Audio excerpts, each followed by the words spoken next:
என்னோட வருத்தம் என்னென்னா, நான் பண்ண 25 வருஷத்தில் தமிழ் தெரிஞ்ச ஹீரோயினோட எனக்கு நடிக்க கிடைச்ச வாய்ப்பு வந்து ஆமாம் ரொம்ப கம்மிங்க. That is not fair. சினிமாவில் கிரிக்கெட் மேட்ச் காட்டினாலே ஒரு மாதிரியாக நம்ம கிரிஞ்ச் ஆயிடும். என்னடா அது எப்படி காட்டுறாங்களே அப்படின்னு. ஏன்னா சம்மர் ஹாலிடேஸ் வந்தாச்சு, நம்ம ஜிடி ஹாலிடேஸும் வந்தாச்சு. GT holidays, south India's #1 travel brand. அப்போ இருக்கிற கதை அண்ட் டைரக்டர்ஸை பொறுத்த வரைக்கும் நான் வந்து எப்போவுமே ஒரு லவர் பாயாக இருக்கணும். ஒரு ப்ளூ ஷர்ட் க்ரீன் பேண்ட் போட்டுக்கிட்டு ஸ்விட்சர்லாண்ட் ஆடினா தான் வந்து அக்செப்ட் பண்ணிப்பாங்க அப்படின்னு நினச்சிட்டு இருந்தாங்க அவங்க இருந்தாங்க. பட் அது ஒர்க் அவுட் ஆகாதுன்னு எனக்கு புரிஞ்சிருச்சு. என்னோடய வருத்தம் என்னென்னா, நான் பண்ண 25 வருஷத்தில் தமிழ் தெரிஞ்ச ஹீரோயினோட எனக்கு நடிக்க கிடைச்ச வாய்ப்பு ஆமாம் ரொம்ப கம்மிங்க. That is not fair. சினிமாவில் கிரிக்கெட் மேட்ச் காட்டினாலே ஒரு மாதிரியாக நம்ம கிரிஞ்ச் ஆயிடும். என்னடா அது எப்படி காட்டுறாங்களே அப்படின்னு. ஏன்னா இப்போ இருக்கிற மாடர்ன் இப்போ உங்களை மாதிரி இருக்கிற ஜென்ரேஷன்லாம் வந்து நான் ஏஜ் அப்ரோப்ரியேட் ரோல் பண்ணலன்னு வச்சுக்கலாம், ரொம்ப கேவலமாக பார்ப்பாங்க. இப்போ நான் திடீர்னு அவனோட ஒரு ஆரஞ்ச் ஷர்ட் போட்டு அந்த காலத்தில் எம்ஜிஆர் சார்லாம் காலேஜ் ஸ்டூடெண்ட்டாக வந்து 45 வயசில் கூட நடிச்சிருக்காங்க. நான் 3 Idiots பண்ணும்போதே பயந்து நடிச்சிட்டு இருந்தேன். எனக்கு அப்போ 40 வயசு. The Vivo V50 with stunning design and pro-level portrait photography. Buy now. குறைந்த விலை, நிறைந்த தரம், தங்கள் தேவைகள் அனைத்தும் ஒரே இடத்தில். ஜெயச்சந்திரன். IndiaGlitz presents கட்டுறது சினிமா வித் ருக்ஷாந்தில் I have the people whom I really love and admire the most. என் கூட the one and only Madhavan sir and Sasikanth sir இருக்கீங்க. வணக்கம் ரெண்டு பேருக்குமே. வணக்கம். ரொம்ப சந்தோஷமாக இருக்கும் உங்கள் ரெண்டு பேரும் மீட் பண்ணி பேசுறதுல. நான் வந்து ஒரு 2 அச்சீவர்ஸை பார்க்குறேன். So sir, first I would like to begin with you. உங்களை ரொம்ப டீப்பாக ஃபாலோ பண்ண ஆரம்பிச்சதுக்கப்புறம் எனக்கு தெரிஞ்சது லைக் வந்து நீங்கள் என்ன மாதிரி வந்து ரீஃபார்ம் பண்ணியிருக்கீங்க, என்ன அப்படிங்கிறத பர்சனலாக என்ன அப்படின்னு சொல்லிட்டு நான் சொல்ல விரும்புகிறேன். நீங்கள் என்னெல்லாம் பண்ணிருக்கீங்க அப்படின்னு சொல்லிட்டு நான் ஃபாலோ பண்ணும்போது நான் வந்து ஒரு சில விஷயங்கள் நான் ஃபைண்ட் அவுட் பண்ணேன். If I can list out with permission. So வந்து கனடாவில் வந்து ஃபஸ்ட்டு வந்து நீங்கள் ராட்ரி ஸ்டூடெண்ட் எக்ஸ்சேஞ்ச் வந்து போயிருக்கீங்க. அதுக்கப்புறம் வந்து ஆஃப்டர் ரிட்டர்னிங் டு இந்தியா கொல்ஹாப்பூரில் வந்து பிஎஸ்சி பண்ணியிருக்கீங்க. அப்புறம் வந்து you joined as cadet as national cadet காப்ஸில் வந்து இருந்திருக்கீங்க. அண்ட் அதுக்கப்புறம் வந்து பிரிட்டிஷ் ஆர்மியில் வந்து போய்ட்டு இது பண்ணியிருக்கீங்க, which is attended what you call ஒரு ப்ரோக்ராம் பண்ணியிருக்கீங்க, ட்ரைனிங் ப்ரோக்ராம் பண்ணியிருக்கீங்க. அதுக்கப்புறம் you started you personal development classes in Kolhapur again. Then modelling, அதுக்கப்புறம் வந்து டிவி ஷோஸ், அதுக்கப்புறம் யூ பிகேம் அன் ஆக்டர். இன்றைக்கி ஒரு மிகப்பெரிய ஒரு pan Indian actor, producer, director. எப்படி சார் இவ்வளோ மல்டிஃபேசடாக இருக்க முடியும் அப்படின்னு சொல்லிட்டு when I யோசிக்கும் போது it blew my mind. So what do you want to say about this journey that kept you here? Oh, brother, I didn't want to have a regret in my life. நான் வந்து இந்த opportunity கிடச்சது, அதுக்கு நான் வந்து ப்ரிப்பேர்டாக இல்லை, அந்த ஆப்பர்ச்சுனிட்டியை நான் லைஃப்பில் யூஸ் பண்ணல அப்படிங்கிற ஒரு ரெக்ரெட் இல்லாமல் இருக்கணுங்கிறதுக்காக தான் வந்து பொதுவாக செட் பண்ண ரூல்ஸ் எல்லாம் கொஞ்சம் உடச்சி எல்லோரும் படிப்பு தான் மிக முக்கியமானதுன்னு சொல்லும்போது அதில் நான் வந்து அபாவ் ஆவரேஜாக தான் இருந்தேன். பட் ஏன்னா அதில் எனக்கு அவ்வளோவா இன்ட்ரெஸ்ட் இல்லை. பிகாஸ் அவங்க சொல்லி கொடுக்குறது, நான் வந்து பிஎஸ்சி பண்ணிட்டு இருக்கும்போது they were talking about semiconductors. உலகம் சூப்பர் கண்டக்டர்ஸ் போய் வேற எங்கேயோ போயிட்டுருக்கு. ஸோ நம்ம college syllabus was in my opinion was a waste of time. So அந்த டைம் எப்படி யூட்டிலைஸ் பண்ணாமல் யோசிக்கும் போது தான் இந்த மாதிரி எக்ஸ்ட்ரா கரிக்குலர் ஆக்டிவிட்டீஸ் வந்துச்சு. எல்லாமே வந்து ஒரு நல்லது செய்ய போகலாம், ஒரு நல்லது பண்ணலாம் அப்படிங்கிற ஒரு எண்ணத்தோடு போனது தான் வந்து இந்த மாதிரி ஆப்பர்ச்சுனிட்டிஸ் எனக்கு கிடச்சிது. பட் பாம்பேயில் வந்து இண்டஸ்ட்ரி ஜாயின் பண்ண அப்புறம் ஐ கேனாட் டெல் யூ நான் ரொம்ப பயங்கரமாக பிளான் பண்ணி இதெல்லாம் பண்ணேன் அப்படின்ட்டு. Because it's impossible. பாம்பேயில் வரதே ஒரு பெரிய விஷயம், வந்து வேலை கிடைக்கிறது அதோட பெரிய விஷயம். அதுக்கப்புறம் என்றைக்குமே ஒரு ப்ரொடியூசர் வீட்டுக்கோ ஆஃபீஸுக்கோ போகாமல் வேலை கேட்காம வேலை கிடச்சிட்டே இருக்கிறது வந்து ஒரு வித்தியாசமான ராசின்னு தான் சொல்ல முடியும். ஸோ மணி சார்கிட்ட கூட நான் மீட்டே பண்ணது கிடையாது. நான் மணி சார்கிட்ட போய் மீட் பண்ணி நான் அவங்க கூட படம் பண்ணணும், அல்ல என்னோடய ஸ்க்ரீன் டெஸ்ட் பார்க்குறீங்களா அப்படிங்கிற எந்த பேச்சும் நடக்கலை. அவராக கூப்பிட்டாரு, ஓகே சார் அப்படின்ட்டேன், படம் நடந்துச்சு, ஹீரோ ஆகிட்டேன். அதே மாதிரி ஐ திங்க் நிறைய ரிசர்ச் பண்ணுறதுனால, நிறையா வந்து கான்ஸ்டன்ட்லி ரிசர்ச் பண்ணிட்டு இருக்கிறதுனால எனக்கு கிடைச்ச ஆப்பர்ச்சுனிட்டி என்னால் கரெக்டாக யூஸ் பண்ண முடிஞ்சது. அவ்வளோதான், அதுதான் என்னோடய சீக்ரெட்னு சொல்லுவேன் தவிர I don't think there is anything super special about it. Sir I think இந்த நியூ வே ஆஃப் மூவிஸ் வந்து ஆஃப்டர் 2010க்கு அப்புறம் வந்து தமிழ் சினிமாவில் நம்ம பார்க்குறோம். இன்றைக்கி வந்து இந்த மெயின் ஸ்ட்ரீம் கமர்ஷியலில் வந்து நீங்கள் அப்போ என்ன வந்து பண்ண ஆரம்பிச்சிங்களோ அது வந்து இப்போ இன்றைக்கி வந்து அது ரிலவெண்ட்டாக இருக்குது. தட் இஸ் கமர்ஷியல் மூவிஸில் இப்போ நம்ம அதை தான் பார்த்துட்ருக்கோம். ஒரு டேரக்டராக இப்போ வரீங்க, உங்களுடைய அந்த க்ரியேட்டிவ் கொலாபரேஷன் முன்னாடி வந்து ப்ரொடியூசராக இருக்கும்போது நீங்கள் வந்து ஒரு வேர்ட் நீங்கள் யூஸ் பண்ணீங்க, லைக் வந்து we should go create with the people அப்படிங்கிற மாதிரி ஒரு விஷயம் சொல்லியிருந்தீங்க. அந்த எக்ஸ்பீரியன்ஸ் தான் உங்களுக்கு வந்து இங்கே டைரக்டர் ஆகிறதுக்கு ஒரு லேண்ட் பண்ணியிருக்கு அப்படின்னு சொல்லலாமா? ஆக்சுவலாக நான் டைரக்டர் ஆகணுன்னு தான் சினிமா இண்டஸ்ட்ரிக்கு ஃபஸ்ட்டு வந்தது. ரைட். பட் இதுக்கு முன்னாடி ஆர்கிடெக்டாக இருந்து 10 வருஷம் ப்ராக்டிஸ் பண்ணதுக்கப்புறம் 35 வயசில் வந்து திருப்பியும் ஒரு அசிஸ்டன்ட் டைரக்டராக ஆரம்பிக்க முடியாதுன்றதுக்காக why not start a production house. அது ஒரு படத்தை ப்ரொடியூஸ் பண்ணி அதுலேருந்து நம்ம படம் எப்படி பண்ணலான்னு கற்றுக்கிறதுக்கு தான் ஒய் நாட்ன்ற ப்ரொடக்ஷன் ஆரம்பித்தோம். பட் அந்த ஜேர்னியே வந்து அவ்வளோ க்ரியேட்டிவாக ஃபுல்ஃபில்லிங்காக இருந்துச்சு. தட் நிறைய லேயர்ஸ் ஆட் பண்ணலாம் இந்த ஃபில்ம் மேக்கிங் ப்ராசஸில். இப்போ ஒரு எஸ்டாப்ளிஷ்மெண்ட்டுன்னு ஒன்று இருக்குது, நம்ம அதை ஃபாலோ பண்ணணும்னு அவசியம் இல்லை. ஆக்சுவலாக நம்மளுக்கு பிடிச்ச ரூல்ஸை நம்ம இன்டகிரேட் பண்ணலாம். அந்த மாதிரி விஷயங்கள் வரும்போது நிறைய க்ரியேட்டிவ் ப்ராசஸ் ஒரு ப்ரொடியூசரும் அது பண்ண முடியும். ஏன்னா ப்ரொடியூசர்னால் குவான்டிடேட்டிவ் ஜாப் மாதிரி இருக்கும், இவ்வளோ காசு போடணும், இவ்வளோ காசு வரணும். அப்படி இல்லாமல் ஒரு குவாலிட்டேட்டிவ் ப்ராசஸாக அதை மாற்றலாம் அப்படின்னு சொல்லிட்டு ஒரு க்ரியேட்டிவ் ப்ரொடக்ஷன் ஹவுஸாக we wanted to establish. So அந்த ப்ராசஸே ரொம்ப இன்ட்ரெஸ்டிங்காக இருந்ததுனால அடுத்தடுத்து நல்ல படங்கள் நம்ம வந்து இன்னொருத்தவங்களோட சேர்ந்து க்ரியேட் பண்ணும்போது நம்மளும் ஒரு ஃபில்ம் மேக்கர் தானே அப்படின்ற ஒரு ப்ராசஸ் ஆயிடுச்சு. பட் ஃபைனலாக டெஸ்ட்டு வந்து இதை நான் தான் சொல்லணும்னு விரும்பும் போது டைரக்டராக மாறுறேன். இல்லைன்னா you're always a film maker, you're always a story teller. ஒரு கதை சொல்லணும்னு விரும்புகிறவங்க தான் ஸ்டோரி டெல்லர்ஸ் இல்லையா? ஸோ அது எப்பவுமே இருந்தேன். நான் ஆர்கிடெக்டாக இருக்கும்போது கூட அதே தான் ஒரு கதை சொல்லிகிட்டு இருப்பேன்னு நினைக்கிறேன். இந்த வீடு ஏன் இப்படி வரணும் அப்படி வரணுன்ற ஒரு கதை சொல்கிறது தான் அது ஆக்சுவலாக. அடடா, இது ரொம்ப சூப்பரான அனெக்டோடாக இருக்குது. ஆமாம். So you're always a story teller. Any artist is actually ஒரு டீப்பாக பார்த்தீங்கன்னா அவங்க ஒரு கதை சொல்லணும். ஏன்னா அவங்க அது it starts with an imagination.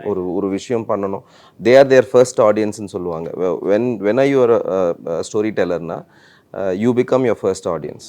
So அது உள்ளே இருந்ததுனால you kind of resonate with this. And ஃபைனலாக டெஸ்ட் வந்து நான் சொல்லணும்னு விரும்பினேன், அது என்னோட லாங்குவேஜ் மூலிமா சொல்லணும்னு விரும்பினதுனால அந்த ட்ரான்சிஷன் ஃபைனலாக நடந்துச்சு. ஓகே.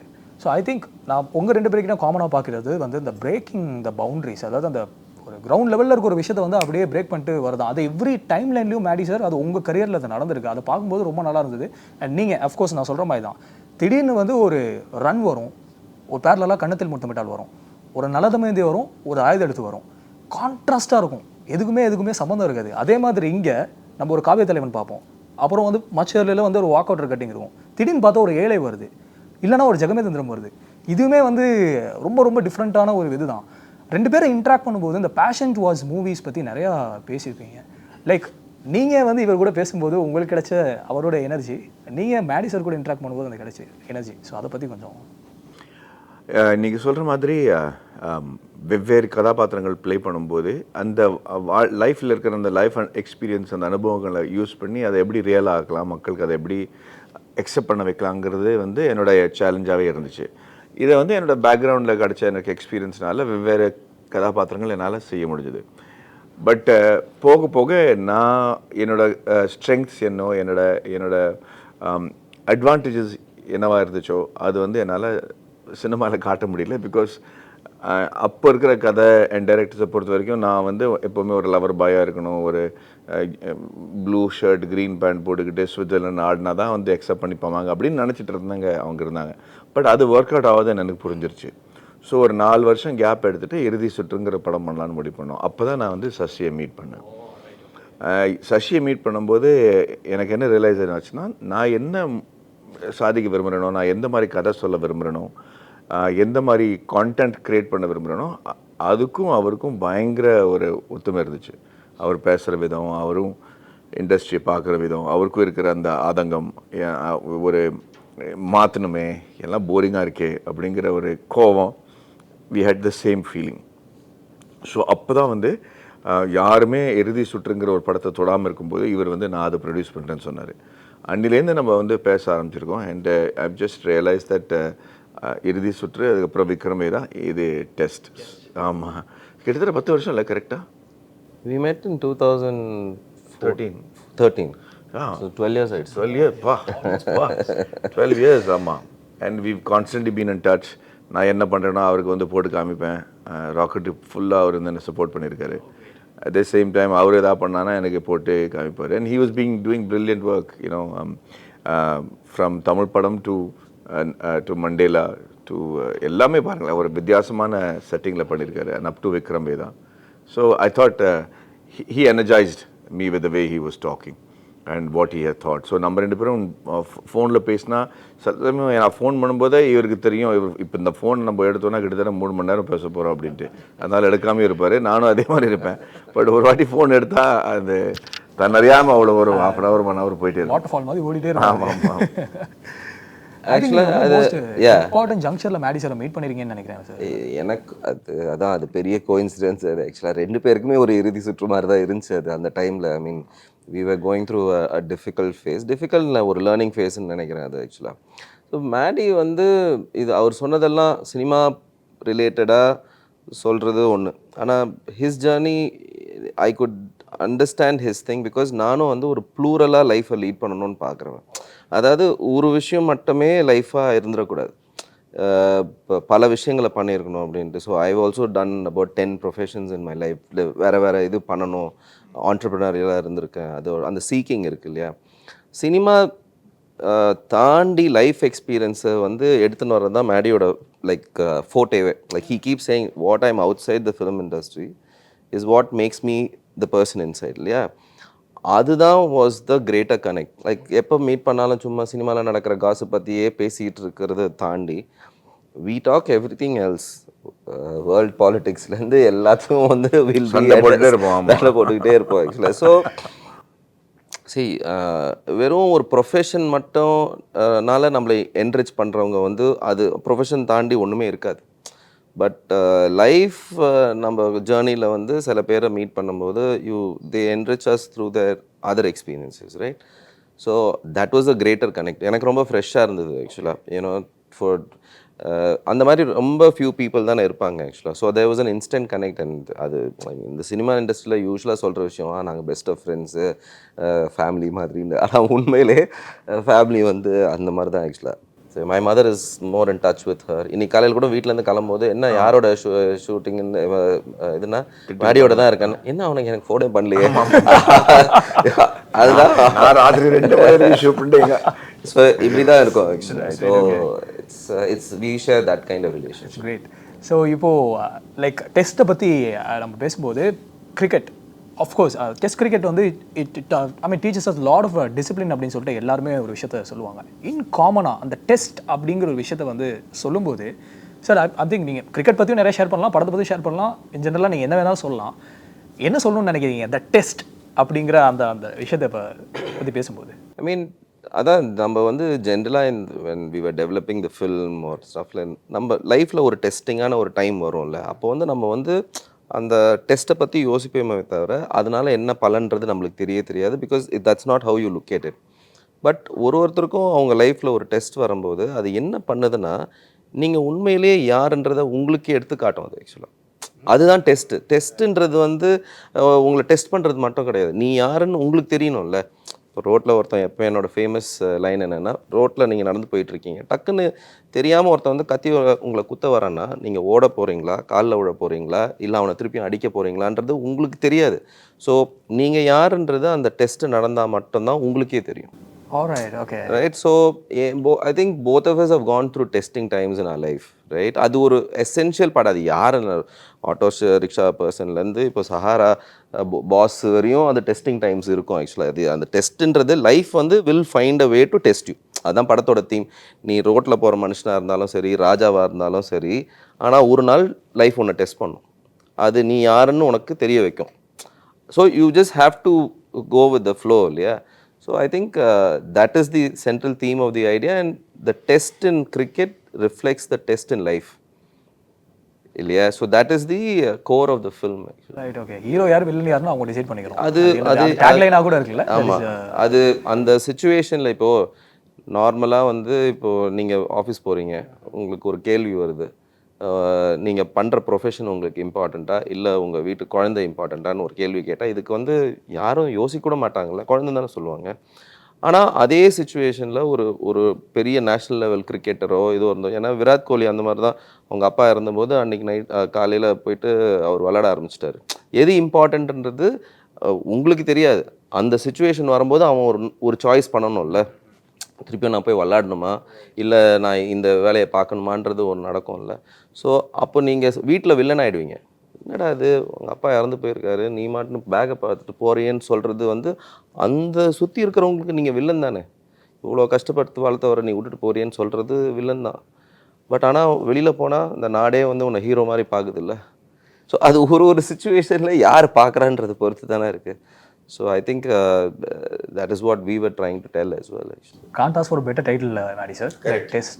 அப்படின்னு சொல்லும்போது your test with this test. So வாழ்க்கையில் டெஸ்ட்டுன்னு நம்ம சொல்லும்போது நீங்கள் எவ்வளோ பெரிய மனுஷன் ஆனாலும் சரி, எவ்வளோ வயசானாலும் சரி, லேசாக கொஞ்சம் பக்குன்னு இருக்கும். ஏன்னா நம்ம சின்ன வயசுலேருந்து ஸ்கூலில் வந்து டெஸ்ட்டுங்கிற ஒரு வார்த்தை வந்து ஒரு negative connotation. True, very true. யோசிச்சு பாருங்க, அது வந்து எப்போவுமே பாசிட்டிவாக நம்ம எடுக்கிறதுக்கு ரொம்ப கம்மியான சான்ஸ் அது. ஸோ அந்த டெஸ்ட்டுன்னு சொல்லும்போது ஐயோ இதில் சரியாக படிப்போமா, இது மார்க்ஸ் சரியாக வருமா, வீட்டில் உதப்பாங்களா அப்படிங்கிற ஒரு பயம்தான் இருக்குது. அது வந்து காலேஜ் முடிக்கிற வரைக்கும் போனதே கிடையாது.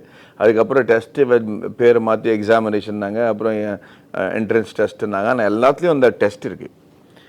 ஸோ சசி சொல்கிற மாதிரி அந்த டெஸ்ட்டுங்கிற வார்த்தை வந்து எப்போவுமே ஒரு செகண்டில் நீங்கள் யார் அப்படின்னு எடுத்து காட்டுற விஷயந்தான். It is not compared to the others. ஏன்னா நீங்கள் அந்த டெஸ்ட் எழுதும்போது, ஸ்கூல் எக்ஸாம் எழுதும்போது நீங்கள் உங்கள் திறமையை தான் அந்த பேப்பரில் எடுத்து போட போகிறீங்க. அண்ட் அந்த ஒரு செகண்டில், அந்த ஒரு 2 மணி நேரத்தில் நீங்கள் வாழ்க்கையில் அடுத்த என்ன கட்டத்துக்கு போக போகிறீங்கன்னு முடிவு பண்ணுது. பாஸ் ஆகிட்டிங்கன்னா ஐடியில் கிடச்சிருச்சுன்னா வேறு கட்டம். நல்லா படிக்கல, அன்றைக்கி ராத்திரி வாந்தி வந்துருச்சு, உடம்பு சரியில்லை, சரியாக எக்ஸாம் கொடுக்க முடியல அப்படின்னா அந்த 2 மணி நேரம் தான் உங்கள் அடுத்த வாழ்க்கையில் அடுத்த கட்டத்தை முடிவு பண்ணுது. But life is full of tests அப்படிங்கிறது அந்த விஷயம் நீங்கள் அப்போது அந்த ஃபெயிலாகிற பையன்ட்டு சொன்னீங்கன்னா அவனுக்கு அது ஆறுதலாக இருக்கும். அதே மாதிரி இந்த படத்தில் கூட இந்த கதை வந்து ஒரு வாரத்துக்குள்ளே நடக்கிற கதை. ஒரு டெஸ்ட் மேட்ச், ஒரு இந்தியா பாகிஸ்தான் டெஸ்ட் மேட்ச்க்குள்ளே நடக்கிற 3 பேருக்கு நடுவில் நடக்கிற ஒரு கதை.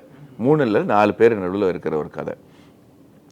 பட் இதோட பியூட்டி என்னென்னா, இவங்க 2 பேரும், இங்கே 3 பேரும் வந்து ஒருத்தருக்கு கனெக்ஷன் இருக்கே தவிர இவங்களுக்கு வந்து எல்லாருக்குமே கிரிக்கெட்டோட கனெக்ஷன் கிடையாது. வெறும் சித்தார்த் தான் cricketer. It's not a sports film.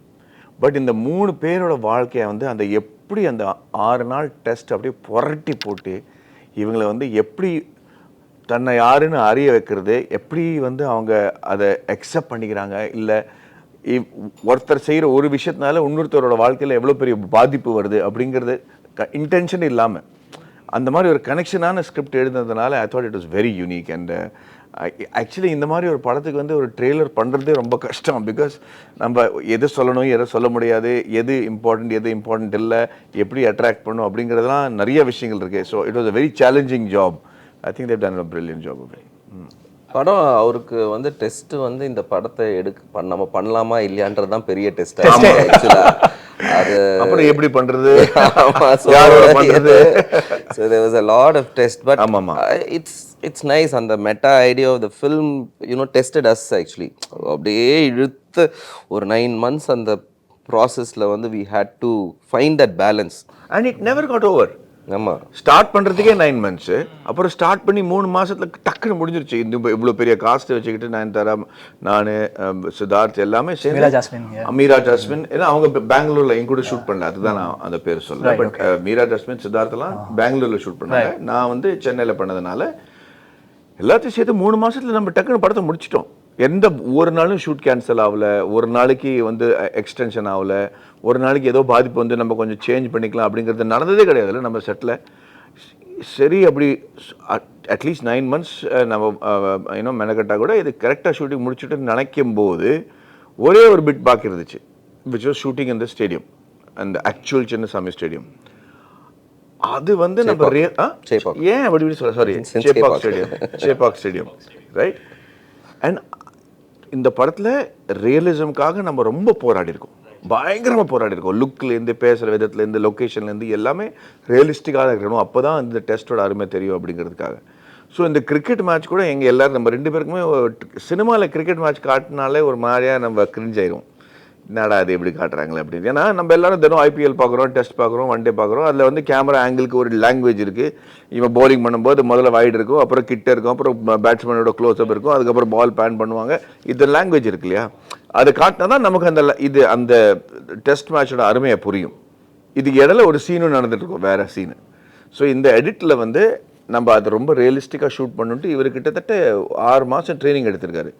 எப்படி ஒரு கிரிக்கெட் மேட்சை கவர் பண்ணுவாங்க, அதோட லாங்குவேஜ் என்ன, அவங்க யூஸ் பண்ணுற கேமரா என்ன, நம்ம ஃபில்ம் கேமரா யூஸ் பண்ணக்கூடாது, அவங்க யூஸ் பண்ணுற கேமரா தான் நம்ம யூஸ் பண்ணணும் அப்படிங்கிறது, அந்த கேமராவுக்கு என்ன ஃப்ளை கேமா, ஸ்பைடர் கேமா, ரோட் கேமா அப்படிங்கிறது எல்லாமே யூஸ் பண்ணி செட் பண்ணி இது ஆகஸ்ட்டில் ஷூட்டிங் நடக்கணும்னு சொல்லும்போது பார்த்தா இல்லாத பிரச்சனை எல்லாம், எதிர்பார்க்காத பிரச்சனை எல்லாமே வந்துச்சு. அது முடிக்கிறதுக்கு கிட்டத்தட்ட 1.5 வருஷம். படத்தோட பட்ஜெட்டும் எக்ஸ்ட்ரா. ஆனால் நம்ம என்ன எடுக்கணும்னு முடிவு பண்ணது அவர் அதோடையே இருந்தார். அதே மாதிரி சித்தார்த், ஹேட்ஸ் ஆஃப். அந்த 1.5 வருஷம் அதே லுக்லேயும் அதே ப்ராக்டிஸ். ஏன்னா அவர் ஒரு நடிகனுக்கு வந்து இன்டர்நேஷ்னல் லெவல் கிரிக்கெட்டராக வந்து காட்டுறது ரொம்ப கஷ்டங்க. அது ரொம்ப ட்ரைனிங் பண்ணிட்டே இருக்கணும். அப்போ தான் வந்து ஒவ்வொரு ஸ்ட்ரோக்கும் அண்ட் நம்ம போலிங் பண்ணும்போது அதில் விஎஃப்எக்ஸ் பண்ண முடியாது. ஒரு பாகிஸ்தான் போலர் போல் பண்ணுறேன்னா அந்த ஸ்பீடில் தான் அவன் போல் பண்ணணும், இல்லாட்டா கேவலமாக இருக்கும். அது வரணும் அப்படியே மூஞ்சில். ஸோ அதுக்கெல்லாம் அவர் ட்ரெயின் பண்ணி எப்படி எடுக்கணும்னு முடிவு பண்ணாங்களோ அப்படி தான் எடுத்தாங்க. And irrespective of the time. So இந்த மாதிரி எனக்கு லைஃப்பில் இருக்கிற எக்ஸ்பீரியன்ஸில் நான் இது உறுதியாக சொல்லலாம், இந்த மாதிரி மெனக்கெட்டு பண்ண படங்கள்லாம் என்றைக்குமே வீண் பண்ணது கிடையாது. It's always got a very big victorious story ahead of it. Okay, right. இது இந்த லாஸ்ட்டாக முடிச்ச பாயிண்ட் தான் ரொம்ப இன்ட்ரெஸ்டிங்காக இருந்தது எனக்கு. இப்போ நீங்கள் சொல்லும்போது ஆஃப்டர் ஆல் எல்லாத்துலேயுமே ஒரு யூடியூப் கமெண்ட் இருந்தது உங்களை பற்றி. அது கீழே என்ன அப்படின்னா வந்து உங்கள் இன்டர்வியூ கீழே ஒரு விஷயம் சொல்லியிருந்தாங்க, மேடி இஸ் த ராகுல் ராபிட் ஆஃப் ஆக்டர்ஸ் அப்படின்னு. அடடா. என்ன ஒரு இதுன்னு கம்பேரிசன் பாருங்கள். அதில் அவங்க என்ன சொன்னாங்க அப்படின்னா, is very honest, sincere and sometimes overlooked. So வந்து we would compare Maddy with ராகுல் டிராவிட் அப்படின்னு ஒரு விஷயம் சொல்லியிருந்தாங்க. You have any opinion on this comment? I think it's who's overlooking in ஒன்று இருக்கு இல்லையா. See, I think it is, ஏன்னா அது வந்து அகெயின் ஒரு குவான்டிடேட்டிவாக எடுத்துடக்கூடாது. இப்போ நான் ஒரு ப்ரொடக்ஷன் கம்பெனி நடத்துகிறேன்.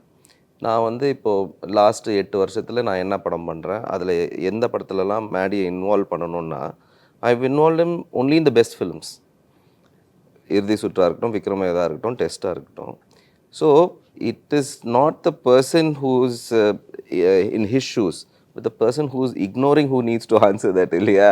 ஸோ இப்போ எனக்கு குவாலிட்டி எங்கே இருக்குன்னு தெரிஞ்சால் நான் அந்த குவாலிட்டிக்கு போகிறேன் ஆக்சுவலாக. ஸோ ஐ திங்க் இட்ஸ், ஆனால் நீங்கள் சொல்கிற பர்செப்ஷன் இஸ் ரைட் ஆக்சுவலாக தட்.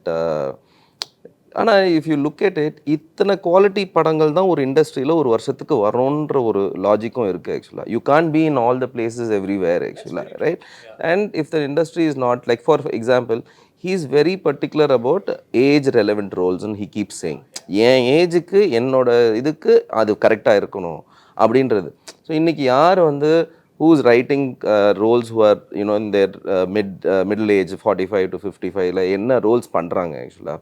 இப்போ ஒரு ஜார்ஜ் க்ளூனி இருக்காரு, இவங்க இருக்காங்கன்னா every once writing roles for that ஆக்சுவலாக. The industry like we don't write enough roles for women. we don't it's one kind of discrimination தான். ஒரு age discrimination happens after a point. வந்து ஹீரோஸ்லாம் வந்து 55 வயசில் ஹீரோவாக இருக்கக்கூடாதுன்ற ஒரு லாஜிக் இருக்குது. இல்லை அது மட்டும் இல்லை, நீங்கள் சொல்கிற விஷயம் கரெக்ட் தான். பட் அவங்களுக்கு அந்த எக்ஸ்பீரியன்ஸே இல்லைங்க. அந்த ஸ்டோரி ரைட்டர்ஸ் இருக்காங்க இல்லையா, அவங்க சின்ன வயசில் இண்டஸ்ட்ரியில் வந்துடுறாங்க.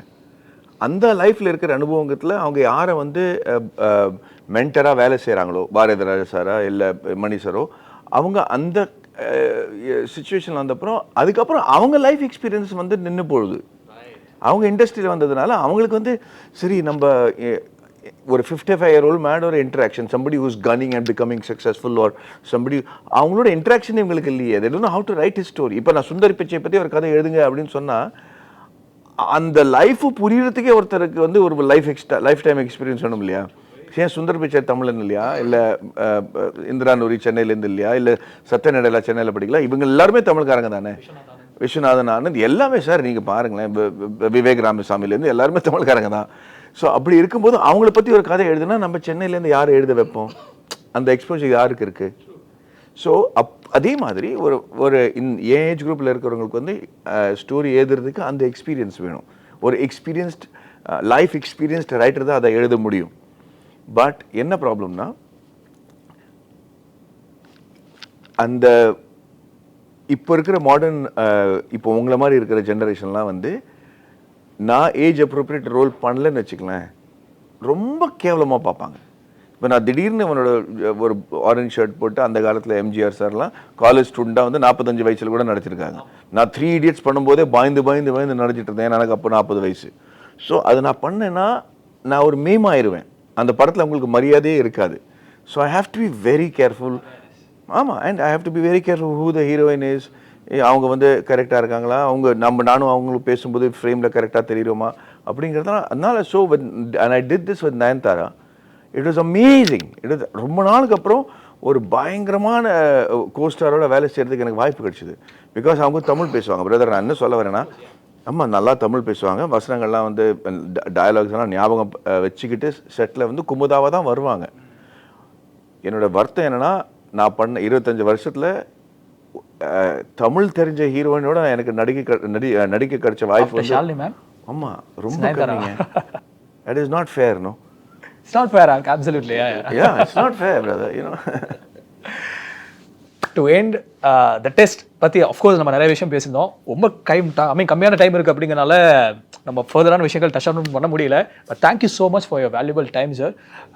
அஃப்கோர்ஸ் உங்களுடைய அந்த ஈக்குவேஷன்லேயே தெரியுது என்ன மாதிரி இந்த படம் வந்திருக்கும் அப்படின்னு சொல்லிட்டு. we are really looking forward இந்த படத்தில் நீங்கள் என்ன ஆஃபர் பண்ண காத்துட்ருக்கீங்க அப்படின்னு சொல்லிட்டு. And Maddy sir, please continue to inspire us as always. Thank you. You're very kind. Thank you. How sweet of you. Thank you. Summer holidays vandachu, நம்ம GT Holidays vandachu. GT Holidays, South India's #1 travel brand. The Vivo V50 with stunning design and pro-level portrait photography. Buy now. குறைந்த விலை, நிறைந்த தரம், தங்கள் தேவைகள் அனைத்தும் ஒரே இடத்தில். ஜெயச்சந்திரன்.